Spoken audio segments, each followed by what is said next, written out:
So it's been a long wait, but it's better late than never. My name is Mr. Common Sense, and I have officially commenced conversations towards the 2027 elections in my YouTube channel.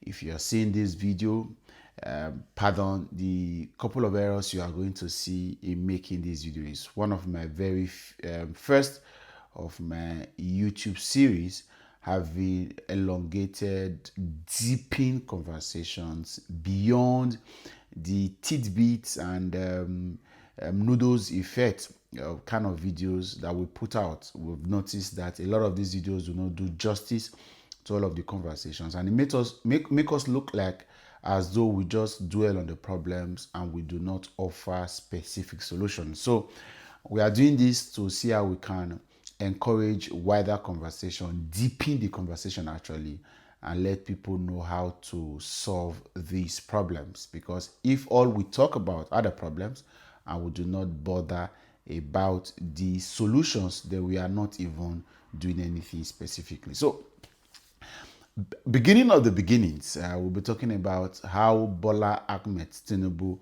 hope to win the 2027 elections, or specifically presidential elections or 2027, and several weapons, several tools, several strategies are being awoken to making this a reality. And today we'll be discussing a couple of them and also be sharing as bonus 3 weapons he will be using specifically to propagate this agenda. Number 1, again, for the sake of academics, how Tinubu hopes to win the 2027 elections is the focus today. Number 1, the very first thing that we will be noting is that there is an it is impossible ideology that is being sold and bought in the Nigerian society. All around the world, governments, agencies, administrations, politicians, they try their best to rekindle the citizens' interest in government policies and framework. They also do this by empowering conversations that tend to uphold institutional values and make people believe in the government. And if there are any areas where the people do not have confidence in their structures and systems, it is government's duty to boosting the morale of the people in believing and having confidence in that particular institution. But if you check in Nigeria as it were now, conversations of it is impossible to defeat Bola Ahmed Tinubu are already in the public place, and the government is doing just nothing about it because it was their benefit. So there is an it is impossible. You cannot defeat him. He got to power without presidential support. That's the former president's support. He rigged his way into power even when it was against all odds. How are you going to defeat him? All of this, it is impossible narrative. He is one of the weapons and the tools that these guys are using to get themselves properly built up for this election. Because when the people do not believe in the elections, they are likely going to disregard the election. There will be voter apathy. There will be lack of confidence in the process. A lot of people that even go and vote may not even believe that they can win this election. And that alone is anything. And when the people trust that the outcomes of whatever the exercise would be, they can determine it and the people will not react, the people will not resist, that is a free-for-all food for them. So that is a very dangerous omen. And as it were, yes, we agree that there are challenges. Yes, we agree that overturning what is currently on ground is going to be a Herculean task. But if the people believe that it is possible, it means that the people begin to build the confidence and they will attack. I can tell you for free, Bola Ahmed Tinubu is very defeatable. Very, very defeatable. Of course, we recognize that there are institutions and systems that he has created, some of which we'll be looking at in the course of this conversation, that he is using to get himself confident, get himself ready for the elections. But if we agree that he can be defeated, of course, looking at all of the things that has happened economically to this country, the man may be a very viable political strategist, but he's not turned out to be a very committed person to the economic development of this country. A lot of politics and propaganda is still being played. A lot of things are still being done. A lot of things can be done better, actually. Obviously, we have a situation at hand and we are sliding into a lot of economic disreality. Permit me if that works. And we are now one of the poorest countries in the world. Nigerians have moved from being poor to being multi-dimensionally poor. And so it's very defeatable. From all regions of this country, we are seeing very many deviations from all of the things he spoke about, even if he spoke very little before the election. So this it is impossible, must be defeated at all costs. Number two, the second thing that Bola Tinubu is using to get himself ready to win the 2027 election is by rewarding political favors. And if you notice, the man has been people call him political strategist, and this is one of the things he's done over the years to building an empire in Nigerian political space. He's been rewarding political favors, people that have contributed, people that supported, people that gave him some level of help. He's been rewarding them. And you see that with all of the businesses, the Lagos Calabar highway, for example, was given to somebody that is regarded as one of Tinubu's biggest sponsor, right? As it were, Chagiri. And all of these conversations, look at what he did with Wike, for example. There are many persons who are in Bola Tinubu's government today that have no business being there. But because these guys have given him some level of favor, they have supported him some way. So he's consistently looked at ways of also rewarding them. So rewarding political favors already also give him an edge, right? And some of these guys are in other camps. They're in opposition. Some of them are economic drivers of the country. Some of them are business people, entrepreneurs. Some of them, a lot of people. Some of them are even traditional rulers. Yes, pastors. Bola Tinubu has been rewarding them, and that is one of the strategies he's going to also use to getting himself situated as in winning the 2027 election. Thirdly, Bola Tinubu is infiltrating opposition, and if you check in this country as it were now, we do not have an opposition. The opposition to Bola Tinubu's government right now is the people, because we don't have a viable opposition. There can be pockets of individuals that we can say are speaking up, but can we count them as opposition? If you know what opposition is, you want to know what opposition is, go check back prior to 2015 elections. That is what opposition is. Bola Tinubu built camps, constructed fences where he was able to connect with people from various parties, APGA, NNPP, CPC, ANPP, even the PDP. All of them, plus his own party, the AC, came together to form one of the strongest ever democratic oppositions we've had in the history of this country, and they won the election. Today, can you beat your chest to say we have a very strong opposition? Is it in the PDP? Is it in the Labour Party? Where is it from? So there is nothing to write home about our current opposition, and no democracy will ever flourish where there is no opposition. So we are gradually, if we haven't fully, slided into a one-party system. And one-party system, that now looks like monarchy, because it's only a king that nobody is waiting for to remove the king. It is by laid down rules, either by you are inheriting it, or by other forms. So it's a very, very dicey situation. We do not have oppositions. Even the Labour Party, as I speak to you, though Peter B seems to be speaking up and down, but he doesn't even have the party to challenge in the election in 2027. Because as I talk to you, Julius Abure, the former national chairman of the party, is holding the party to his jugular, and it's a whole lot of challenges that we can see. The PDP is almost dead and buried. As it were now, almost dead and buried. They are why the party at the center has been moving to garner support and build a viable coalition or merger with other political parties to contest 2027 election. We heard a couple of days ago that the governors forum of the PDP are saying that they are not going to be part of any coalition.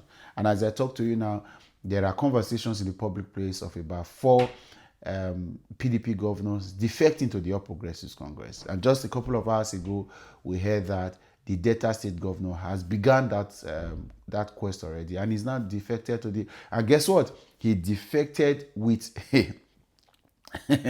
a former vice presidential candidate, and not just former, the immediate past vice presidential candidate of the PDP. Less than 2 years after election, you cannot imagine that Senator Ifeanyi Okowa, former governor of Delta State, has defected to the All Progressives Congress. That is a huge blow to opposition. It doesn't make Ifeanyi Okowa a viable tool or a qualified or a credible person, but that's a huge blow, as it were, who has not moved. So it's a whole lot. All right. Thirdly, Bola Tinubu is building systems, and guess what? He is not building institutions. He's building political system that will favor him. He's building political system that will favor him, and that is something that has been weaponized, strongly weaponized for his favor. Building political system. For example, the Afenifere group, remember, prior to 2023 elections, the late leader stood, for example, for Peter Obi and for equity, justice, and fairness. But then Tinubu infiltrated that camp and then raised up somebody who has been a former national president, and before you know it, he got endorsement from a faction of that particular group, and he's doing that, building political systems. Whatever it takes for him to get into power, he's building it. For example, the elongation of the IGP, for example, is another political system that he's building. The current IGP, Egbetokun, tenure has expired as the IGP of police, but then Tinubu has extended his term of office till 2027 after the elections. That is strong. That is something he wants to do. There is also the Yorubanization of political offices in Nigeria. As I talk to you, the last time some Nigerians complained that there have been too many Yorubanization of public offices. They attempted to derail that conversation by bringing out a list that conspicuously had the absence of Chief of Staff Femi Gbajabiamila. You can recognize at that point that there's so much political drama propaganda happening about it. At the end of the day, presidency withdrew that list and said they were going to come up with a more credible list, that there were some errors in that list. Till today, that list is not out. Even if nobody should see, you don't need to see a list to know that there's been Yorubanization of the politics. But you can tell all of these are political systems Bola Tinubu he's creating for his own advantage and having an edge in 2027 elections. So number 4, he's empowering state governors and key political actors. And you would have heard in recent times there is conversation of hold your governors accountable, hold your governors. All of these are strategy to winning the elections. A lot of governors, even those in the opposition, cannot possibly reject the fact that they benefited immensely from Bola Tinubu's government. More money has been, because of all of the challenges they had. Most of them that were governors or that were in the government, in their respective state government, for example, in Muhammadu Buhari's very clueless man, Muhammadu Buhari borrowed to service loans in this country. So there was not so much money available for governors to even spend or waste. Of course, bunch of thieves see had their way. People like Yaya Bello and the rest of them did all they could to benefit themselves. But right now in Bola Tinubu's government, with all of the things that Bola Tinubu did, taxation, fines, levy, the withdrawal of subsidy, for example, a lot of monies are now available to these guys through federal allocation, and some of them are clueless about what to do about that. Is empowering state governors. There are also those that are being asked to join the APC. All of these former Delta State Governor James Ibori, for example, has been a key member of the APC structure and systems. There is now the APC as a party. There is now the APC systems where key political figures opposition members are part of the system. They may not be part of the party, but they are also part of the systems, and they are all benefiting from it. So all of this empowerment going on is for his favor. At some point, you heard a couple of weeks ago that Akwa Ibom State Governor Pastor Umo Eno, he's saying that he's going to support the re-election bid of President Bola Ahmed Tinubu. And he's in PDP, comfortably PDP. Does he have issues with the party? Does he have issues with his predecessor? But of course, his alignment. All of these are political games being played. Don't forget that the goal of the Nigerian politics is about survival. It's about survival. None of these guys have the public interest at heart. It's about survival.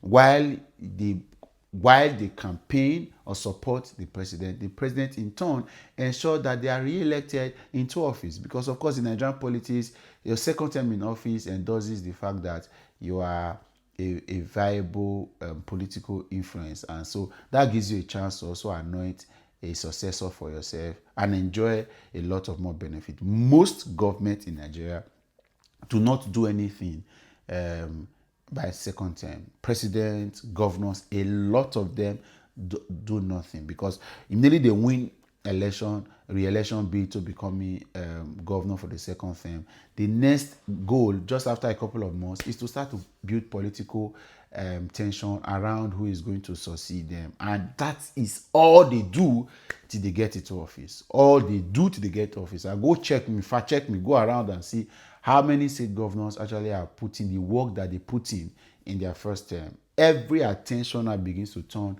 to re-electing or who is going to succeed them, and the politics of who takes over for him takes over the conversations effectively. Then number six is it 6 years? 6 is weaponizing the South and North conversation or agenda. And that's what Bola Ahmed Tinubu is doing now conveniently. Bola Ahmed Tinubu is weaponizing the South and North. So now that the North is grouping again, just like they did the Goodluck Jonathan and all of that, Bola Ahmed Tinubu has made it very clear that he is not Goodluck Jonathan, and he will not fall for that. So what he's done now is to focus on the South in building the kind of political capacity that will make him win the elections conveniently and get just a few. Of course, he's going to get support and get votes for some northern states, but those for example Kano State that used to be in the opposition, we're hearing that Kano State Governor Rabi Musa Kwankwaso, former governor, Rabi Musa Kwankwaso, current governor Yusuf, for example, may likely join the All Progressives Congress. So, but Bola Ahmed Tinubu has already built a kind of structure that ensures that in the south of Nigeria, he gets all of the support he's supposed to get. He gets all of the endorsement.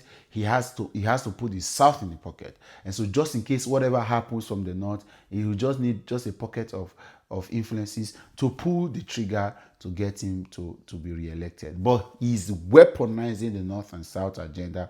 He's blackmailing the Southern governors that they will not allow what happened to Jonathan to happen. All of the Southern governors are getting back, pushing all of their interests, and you are seeing that everybody, look at what's happening in Edo State, for example. That election by all means was rigged and manipulated, but for his own 2027 re-election bid. Look at what's happening in Rivers State at the moment. We're hearing that Governor Sim Fubara, who is suspended, may defect to the APC quite soon. And afterwards, ensure that it works for him. Look at what's happening in Delta. What just happened in Delta? We hear that the Enugu State Governor may defect quite soon. As I talk to you, there is everything being done humanly possible to get an Abra for the APC. Imo is already in the pocket, for example. We're hearing that Akwa Ibom State Governor. See, all of this South and North agenda is what he's using to create a divide. So these governors, the Southern key, political figures, all of them are rallying around him to ensure that he gets re-elected, and the treatment that was meted on Goodluck Jonathan is not repeated. Now, what are the 3 weapons that Tinubu will use to winning the 2027 election? 3 weapons. I just mentioned the strategies. Then I'm going to share with you the weapons. Number 1, the National Assembly. And National Assembly is a very key political weapon in the hands of Tinubu for 2027 election. How is he going to use National Assembly? You notice clearly that his National Assembly is supposed to be the institution that would help reform the electoral process, reform the judicial process of this election. But they are silent, and that is why he has conveniently put them in the pocket so that they don't look into that.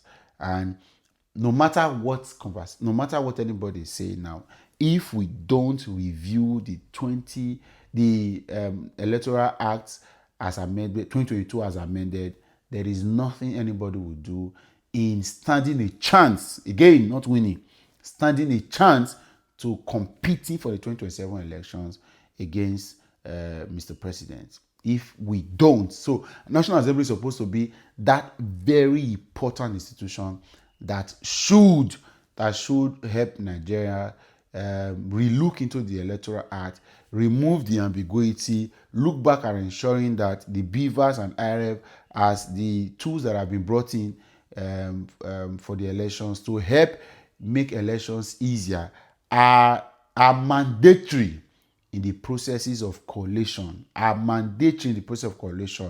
After the Supreme Court judgment in the last election, it became clear that INEC reserved the right to determine how they collate electoral results, even if there is the beavers or the IRF. Make the electronic transmission very, very mandatory. Ensure that at any point the INEC server is protected and safe. Should anything happen in between, the elections should be paused or halted until it is fixed. All of these are things that will require the National Assembly to do, as it were. But again, as you know, because if there's anything deeper than rubber stamp, you will use it for the current assembly. But it is all there. Then the second weapon Bola Tinubu is using is INEC itself. And like I said, it is INEC's prerogative or the government's prerogative to ensure that they do not allow the people lose confidence in the electoral processes and systems. But as you can see, they are doing just nothing about that. And even INEC enjoys all of that disassociation or discrediting that is being done because it gives them an ample opportunity to do whatever they like. And that we must again look into. INEC is a weapon he is using. Then the last but not the least, as it were right now, is the police. The police is another very, very strong weapon that Bola Tinubu is going to use for 2027 election. And by law, the police is the major security arm of our government or of our society that is empowered to help in joining the political process. And with all of the things we are seeing Bola Tinubu do, we know that, of course, and like I said earlier, the elongation of the tenure of the current IGP, it's obvious that we have a problem at hand. So the police, so these three institutions of government should, as a matter of fact, be relooked into, and if nothing is done, then it's as good as kissing the 2027 elections goodbye and returning Bola Tinubu unopposed. Okay, so I will stop there for today, and the conversation continue. Like I did say, we are going to keep having these deepened conversations around our societies, around issues that concern us, and also around the Nigerian democratic space. Please do well to subscribe. Look down and subscribe, and then click the bell button so that you get notified whenever video is posted here. Again, Mr. Common Sense here, and I say bye.